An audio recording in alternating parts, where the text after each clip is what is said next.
This is James Lupton for Round 8 Boxing. Delighted to join with Brandon Glanton. Brandon, how are you, sir? Well, how are you?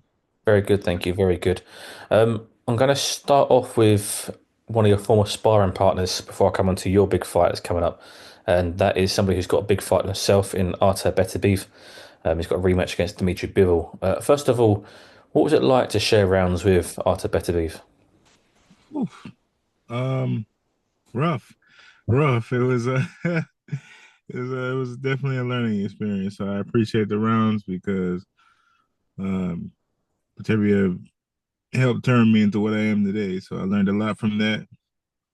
Um, got the compliment of being the second person at that time to complete a full training camp with him. So, um, man, great work.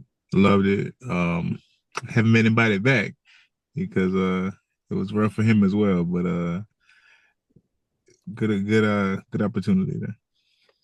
Obviously, it sounds like it was very complimentary of you. You know, you're the second person at a time to complete a full camp, not been asked back, which generally indicates that, you know, they don't want you back for a reason. They Mm. found you fairly handy and dangerous. Um, for you, what was the biggest thing you took away from that time? Be brutal. Be brutal. Every opportunity you get, be brutal. Every single opportunity from the time he's the reason I don't like touching gloves before you start the round in sparring. Very brutal human being. For you, did that change your? I know everyone has tunnel vision when they, especially in fight, but did anything change for you? Was there a switch that almost stepped you up another level? Definitely stepped it up, but it also confirmed that I was on the right path of just continuing to be the first person in the gym and the last person out. You know, always working, never uh, getting complacent with where you are in the sport, your abilities. Always find something to work on. If it's your neck, if it's your forearms, if it's your grip strength, something get better every day. So yeah, You mentioned obviously first in the gym, last at the gym. Was that something in terms of work ethic that Arthur had implemented himself? Was he one of those guys who was in there constantly working on himself, regardless of how good he is? We know he's elite fighter, undisputed, but he's still always working like a challenger. absolutely, absolutely. That guy, he did the extra work. He does the extra rounds. He goes the extra mile. He does everything, everything. Champion for a reason. And for you, does that help you in terms of your mindset mentality and know that you're on the right path because you see him doing that, you know that's what you need to do as well? Absolutely. Being brutal, but you got to be able to graph hard enough to get to that point where you can be, where you have the wherewithal and the energy, the conditioning to be able to keep that up. You know, so you have to be able to work so you can work like that, for like for so to speak. So Brandon, you say about be brutal. Just expand on that. Is that just a case of taking every opportunity in the ring, or is that outside of the ring too, for yourself personally? obviously, I'm talking about inside the ring. But that guy, that guy was mean. He was just mean. Like even in conversation, he's just mean. You know what I'm saying? You got to push it that far. But yeah, every opportunity, if you can get an extra push, if a guy's on the way down, hit him on the way down. Like make sure he stays. Yeah, that guy is mean. So definitely took a few pages out of his book. What about talk to me about intimidation in terms of better beef? You know, in terms of when you got your opponent. Some fighters get in the ring and they're beaten before they're in the ring. I go back to Mike Tyson in his prime. His opponents are always beaten before they got into the ring because of the aura of Mike Tyson. What about that side of intimidation? Is that something that you look to implement for your opponents as well? Um, I don't care about that. I don't care about that, honestly. If anything, for my style, I don't want guys to be afraid of me because then I got to track you down and then knock you out. You know what I mean? I'm gonna knock you out either way. So I don't care about that. I mean, at the end of the day, I don't know this guy. He don't know me. Never done anything to me. Most cases, sometimes there are personal vendettas against what other fighters, but most times it's just an obstacle in your way. Um, do I want my reputation to drive for me? Of course, I want you. You should be well aware of what I'm doing. It's just like, you know, what's the Eastern Assassin. Um, his jab. People knew when you get in there with him. So yeah, you're looking for it. Oh shit. Oh, there it is again. You know what I mean? So yeah, you want that, but do I need a man to be shaking in his boots? Nah. What's gonna happen is gonna happen anyway, my friend. It's what I would be aware. And sometimes it's that quick thought. You know what I mean? That first stimulus when you think about something, that little bit of hesitation that'll get you, it'll turn your lights out. Me, I just go. I just go. I just go. I just go. And it's still boxing, it's still thinking. It's just at high speed. Is that how you prefer all your fights to go? That high speed, high pace. Let's get in there and have a tear up. Yeah, definitely. Because I mean, I don't know if you've ever seen me fight before, but typically I'm able to keep a higher pace than most. I'm not saying I'm some superhuman or anything, but no, I'm pretty fit.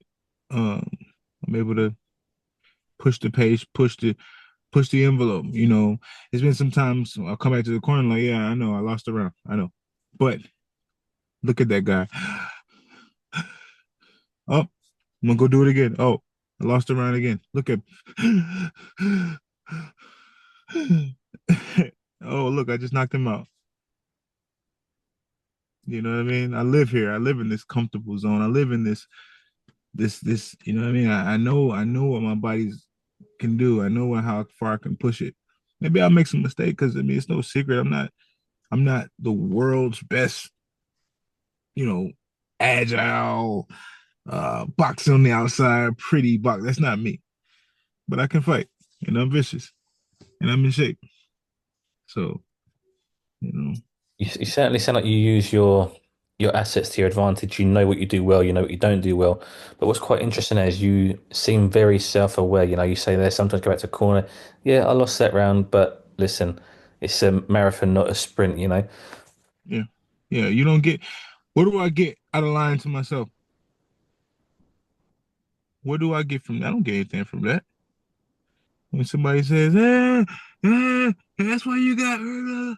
You know what? It might not be very nice, whatever comment they said, but it doesn't make it any less true. I might not like what you said, but it doesn't mean it wasn't true. Just because it was mean doesn't mean it wasn't true, right? So if I'm honest with myself, I could pretty much say what my corner is going to say to me. And then when I take what they say and I listen to it and stop trying to, be the coach and do what you're told to do and implement it, and you can get somewhere. But a lot of these guys they can't see past their own glory. They oh, I'm the world's greatest. All right, you know what? You're complacent. I just started boxing yesterday. I literally just this sport is new to me. Well, I mean, 20. I was 21. I'm 32 now. That's no time. So everything is still new. But having that attitude, I was able to get what, Team USA, the Olympic team, um, the WSB team, learning. I had 54 amateur fights. So that learning curve was real, you know what I mean?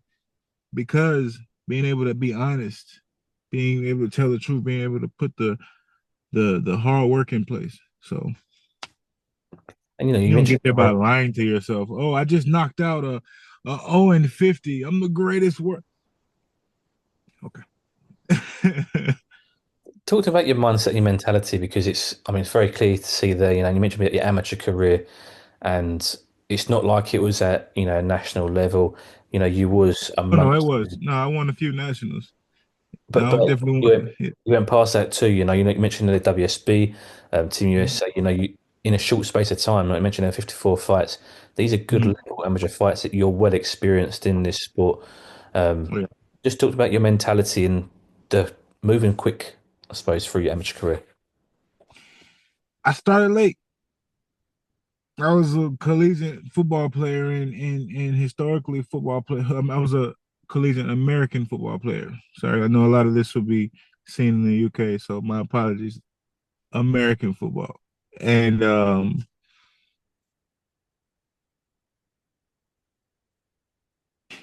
I've always been a competitor, but I really, really wanted to do it. My family didn't have a boxer before. You know what I mean? This is crazy. Like I still look at my gym and I'm like, so I wake up and I go get ready to punch somebody in the face, let them punch me in the face. What the hell? It's crazy. Like it's still new to me. I still love it. I'm still, I'm damage free. I guess it's just the willingness to compete. I mean, I feel like this is why God put me here. So I'm just going with it and doing my best. If I've done my best, and I know I've done my best, and I can honestly look in the mirror because you can lie to everybody else, you can't lie to yourself. I know I've done my best. I've done my best. You know. You mentioned obviously you came to the sport late. Is that also to your advantage? You've not got the miles on the clock. Some of your opponents will have maybe 10 years more than you. Yes, they may have more experience, but they've got more wear and tear to the body, mentally, physically, etc. Do you feel it's an advantage for you that you came to the sport later? Sure. Sure. I think it's a double-edged sword, but since I'm talking about myself, I'm gonna call it an advantage. For the simple fact that mental part you spoke about. Look at there's a certain fighter, great fighter from the UK, and well respected, great ability, physical specimen, a monster. Mind is broken.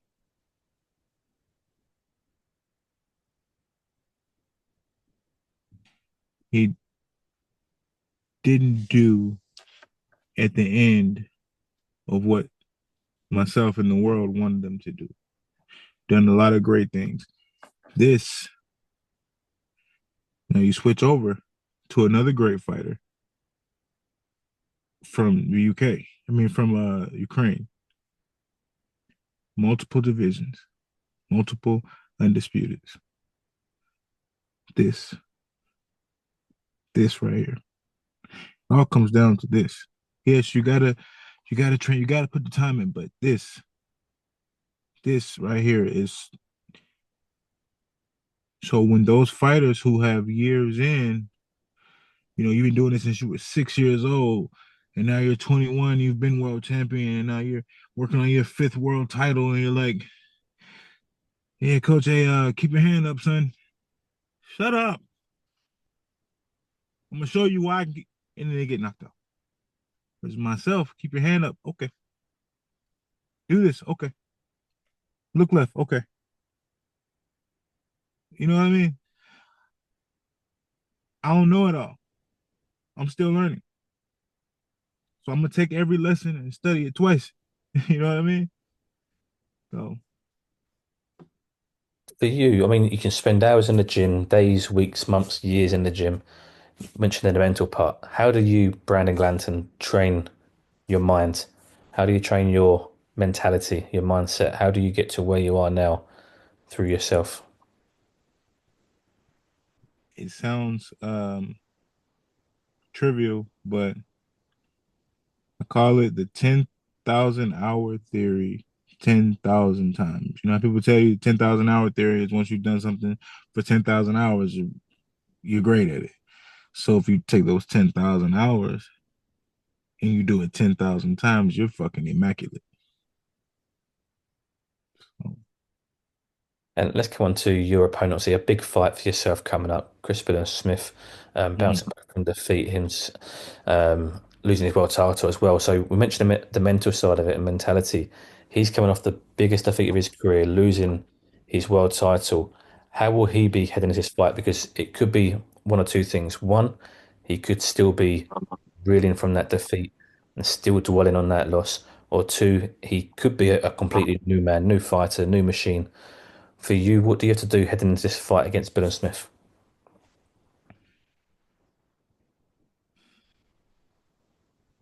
Obviously, I have to work. I have to work, you know, I gotta work like a dog. I have to do the extra. I have to go the extra mile. I have to get the extra sleep. I have to get the extra sustenance. I have to get everything. I have to do it better just to get a fair opportunity that Chris is gonna have. And first and foremost, man, I wouldn't even have this opportunity if it wasn't for His Excellency. You know, Ben Shalom, Nova Sport, Team Eubank. Without them, I wouldn't even be here. So I'm already grateful, to each and every one of my team members, everybody who's poured into me, and then to have, you know, wow, that's I'm glad my name was mentioned, but obviously I can't squander the opportunity. I gotta be willing to die in that ring because I've said a lot about Chris over the past few days, and I believe every bit of it. I'm gonna batter that man, but he's former world champion. We're in his backyard. He's been his third football stadium. He's got the experience. He's been hurt before. He's come back from a lot before. He's comes in shape. He does a lot of things well. But just the way I look at things, because he does those things so well, because he's so tough, because he's been here before, because I know he's coming in shape, I see an opportunity. The more times, I'm gonna give you this one, Chris. Listen, more times a man removes his hands to hit you, he also leaves himself open. Well, you can't throw one punch in boxing without exposing yourself somewhere. He throws a lot of punches. He comes in shape. I'm counting on that. You know, so it's a lot, and I know I have to do it better than him because I'm the challenger, basically. Obviously, he's not champion anymore, but in the eyes of the people, he's champion. He's the man. So I got to work double time. I'm all right with that. I'm okay with that.